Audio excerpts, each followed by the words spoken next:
বিসমিল্লাহির রহমানির রহিম। আসসালামু আলাইকুম এভরিওয়ান, কেমন আছেন সবাই? আশা করছি আল্লাহর রহমতে সবাই ভালো আছেন। কাছে বা দূরে যে যেখান থেকে আমার এই ভিডিওটি দেখছেন, আল্লাহর রহমতে সবাই ভালো আছেন আর আমিও আলহামদুলিল্লাহ ভালো আছি। বেলি কিচেনে স্বাগতম জানিয়ে আজকের পর্বে থাকছে ডিমের কোরমা। শাহী ডিমের কোরমা আজকে আপনাদের তৈরি করে দেখাবো, রান্না করে দেখাবো। তো চলুন ঝটপট রেসিপিটি দেখে নেওয়া যাক। এটা কিন্তু রাজকীয়ভাবে রান্না করে দেখাবো এবং এটার অনেকটা ট্রিক্স থাকবে যেগুলো জানলে অনেকেই অনেকটা হবেন। তো চলুন দেখে নেওয়া যাক ঝটপট আমার এই রেসিপিটি। তো বিসমিল্লাহ বলে শুরু করছি আজকে রেসিপিটি। প্রথমে আমি এখানে ডিম নিয়ে নিয়েছি আর এখানে আমি ডিম নিয়েছি হচ্ছে 10টা। আর ডিমটা খুব ভালো করে সিদ্ধ করে নিয়েছি। আর সিদ্ধ করার সময় আরেকটা কথা বলে দিই, সিদ্ধ করার সময় অবশ্যই একটু লবণ দিয়ে সিদ্ধ করবেন, এতে করে ডিমটা খুব সহজেই ছুলে আসবে। দুই সাইড ডিমের এভাবে কেটে নিচ্ছি। এভাবে কেটে নিলে সুন্দরভাবে মশলাগুলো কিন্তু ডিমের ভিতরে চলে যাবে। এখানে দিয়ে দিচ্ছি সামান্য একটু লবণ। তো সবগুলো সুন্দর করে এভাবে লবণটাকে মাখিয়ে নিচ্ছি। মাখানো হয়ে গেল। এখন এটা সাইডে রেখে বেরেস্তাটা নিয়ে বাদাম, আর চেষ্টা করবেন কাঠবাদামটা নেওয়ার। আর কাঠবাদাম হাতের কাছে না থাকলে কাজু বাদামটা দিলে কিন্তু খুবই ভালো হবে। তো আমি এখানে কাঠবাদাম ভিজিয়ে রাখতেছি, এটা পেস্ট করে নেব। তো চুলায় প্যান বসিয়ে দিয়েছি, এখন আমি তেল দিয়ে দেব। তেলটা গরম হয়ে গেলে এখানে আমি দিব পেঁয়াজের বেরেস্তা। এখানে আমি পেঁয়াজ দিয়ে দিচ্ছি। পেঁয়াজের বেরেস্তাটা কিন্তু আমার হয়ে গেছে। আর এই অবশ্যই মনে রাখবেন যে এই পেঁয়াজের বেরেস্তাটা যাতে কোনো মতে কালো না হয়ে যায়। কালো হয়ে গেলে কিন্তু বেরেস্তা একেবারে ভালো হবে না। আমি বেরেস্তাটাকে এখন তুলে নেব। একদম ব্রাউন কালার করে ভেজে নিলাম বেরেস্তাটাকে। এখানে একটু সামান্য লবণ দিয়ে দেব যাতে ডিমটা ছুটে গায়ে না আসে। অনেক সময় দেখা যায় ডিম তেলে দিলে কিন্তু ডিমটার তেলে ছুটে আসে। তো এই যে আমি এখন ডিমগুলো ভেজে নেব। বিসমিল্লাহ।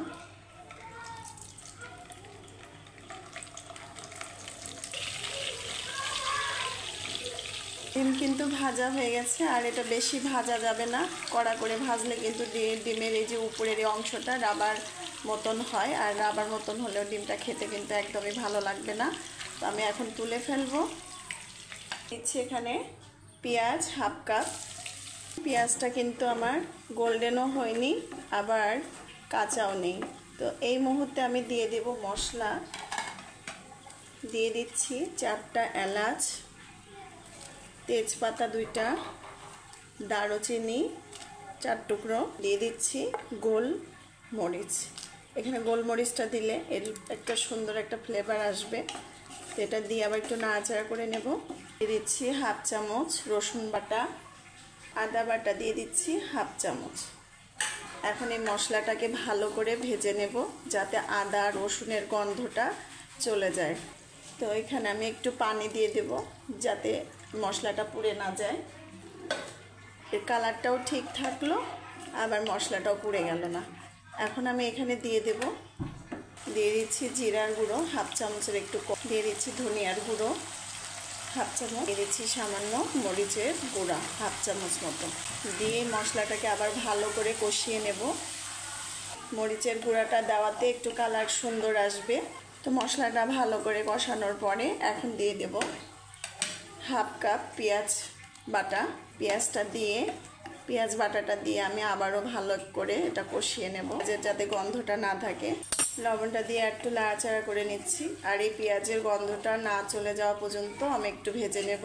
দিয়ে দিচ্ছি টক দই 1 টেবিল চামচ, দিয়ে দিচ্ছি মিষ্টি দই। মিষ্টি দইটা হাতের কাছে থাকলে দিবেন, না থাকলে না দিলেও চলবে। তবে মিষ্টি দইটা দিলে এর ফ্লেভারটা অনেক অমৃত হবে বা খেতে অনেক মজা লাগবে।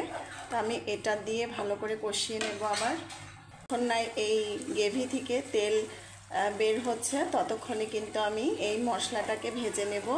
আর পরপর মশলাগুলো দিলে কিন্তু এই গ্রেভির স্বাদটা দ্বিগুণ বেড়ে যাবে। চেষ্টা করবেন একটু মশলা একদমই কষানো হয়ে যাওয়ার পরে আমি একটু বাদাম বাটা দিয়ে দেব। যে বাদামটা ভিজিয়ে রেখেছিলাম সেটা কিন্তু আমি পেস্ট করে নিয়েছি। তো দিয়ে দিচ্ছি বাদাম বাটা হাফ কাপ। চেষ্টা করবেন মশলা পরপর দেওয়ার, পরপর দিলে কিন্তু এর স্বাদ আরও দ্বিগুণ বেড়ে যাবে, কারণ পরপরই মশলাগুলো সুন্দরভাবে ভাজা হয়ে যাবে। কাঠবাদাম ব্যবহার করেছি। এখানে কাঠবাদামটাই দেওয়ার চেষ্টা করবেন, কারণ কাঠবাদামটা দিলে এর স্বাদ আরও বেশি ভালো হবে। আর হাতের কাছে কাঠবাদাম না থাকে, দুটোর একটাও যদি না থাকে, সেই ক্ষেত্রে কিন্তু চীনা বাদামটাও ব্যবহার করতে পারেন। তো আমি এই বাদাম বাটাটা দিয়ে আর একটু ভালো করে কষিয়ে নেব। আর যখনই এই গ্রেভি থেকে একটু তেল ছেড়ে দেবে, সেই মুহূর্তে কিন্তু আমি দেখুন কত সুন্দর একটা গ্রেভি, বেশি তেল দিই নাই। মশলাটা কষানোর জন্য এখানে আমি একটু পানি ব্যবহার করব, সামান্য একটু পানি দেব, দিয়ে মশলাটাকে ভালো করে কষিয়ে নিচ্ছি। তো দেখুন গ্রেভিটা কিন্তু আমার প্রায় কষানো হয়ে গেছে মশলাটা।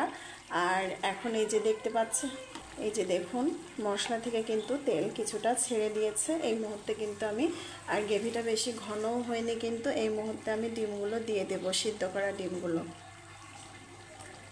বিসমিল্লাহ দিয়ে আমি আলতো করে ডিমটা লাড়াচাড়া করব আলতোভাবে, একটুখানি কষিয়ে নেব। একটু কষায় নেওয়ার পরে দিচ্ছি লিকুইড 1 কাপ, 1.5 কাপ দুধ দিয়ে দিচ্ছি। আপনারা চাইলে এখন আমি ঢাকনা দিয়ে ঢেকে দেব রান্না করার জন্য। এটা যতক্ষণ না ঝোলটা শুকিয়ে আসছে ততক্ষণ আমি রান্না করব। আর এরই মাঝে কিন্তু কয়েকবার করে নেড়ে দিতে হবে, নইলে ওই যে বাদাম বাটা আছে লেগে যেতে পারে গ্রেভিটা, আর গ্রেভিটা নিচে লেগে গেলে কিন্তু খেতে ভালো লাগবে না। তো একটু ঘন ঘন করে একটু নাড়াচাড়া করে দিতে হবে। আর চুলার আঁচটা কিন্তু মিডিয়াম রাখতে হবে। আমি ঢাকনা দিয়ে ঢেকে দিচ্ছি। তো আমি একটু নেড়ে চেড়ে দেবো যাতে নিচে না লেগে যায়, সেদিকেও কিন্তু খেয়াল রাখতে হবে। আর এটা একটু ঘন হয়ে আসলে বাকি যে মশলাগুলো দেব সেগুলো দিয়ে দেব। এটা খুবই আলতো করে নাড়তে হবে। খুব সুন্দর একটা ফ্লেভার পাচ্ছি। দই দেওয়ার পরে, মিষ্টি দই দেওয়ার পরেও একটু আমার কাছে মনে হচ্ছে যে একটু লাগবে, দিয়ে নিলাম। আপনাদের ক্ষেত্রে নাও লাগতে পারে, দইয়ের পরিমাণটা যদি একটু বেশি দিয়ে ফেলেন তো সেই কাটবে না। তো আমি অল্প একটু দই ছিল আমার ঘরে, আমি অল্প একটু দই দিয়ে দিয়েছি। আপনারা চাইলে কিন্তু চিনিটাও দিয়ে নিতে পারেন, সেক্ষেত্রে কিন্তু মিষ্টি দইটা না দিলেও চলবে। বা দই দেওয়ার পরেও যদি দেখেন যে না একটু টক লাগছে, তো সেই ক্ষেত্রে কিন্তু একটু চিনি দিয়ে নেবেন। দেখুন রাঁধতে রাঁধতে কিন্তু কিছুটা কমে এসেছে গ্রেভি। আর এই মুহূর্তে আমি দিয়ে দেবো এখানে হচ্ছে কাঁচামরিচ। কাঁচামরিচটা দিলে এর ফ্লেভারটা অসাধারণ হয়। তো দিয়ে দিলাম কাঁচামরিচ 4-5টা। আর তারপরে যেটা দেব সেটা হচ্ছে বেরেস্তা। বেরেস্তাটা দিয়ে আমি একদম একটু নাড়াচাড়া করে নেব। তো এখানে দিয়ে দেব এই যে বড় এলাচ, কালো এলাচ, এলাচের বিচিটা নিচ্ছি খুলে, এই যে বিচিটা দিয়ে দিচ্ছি।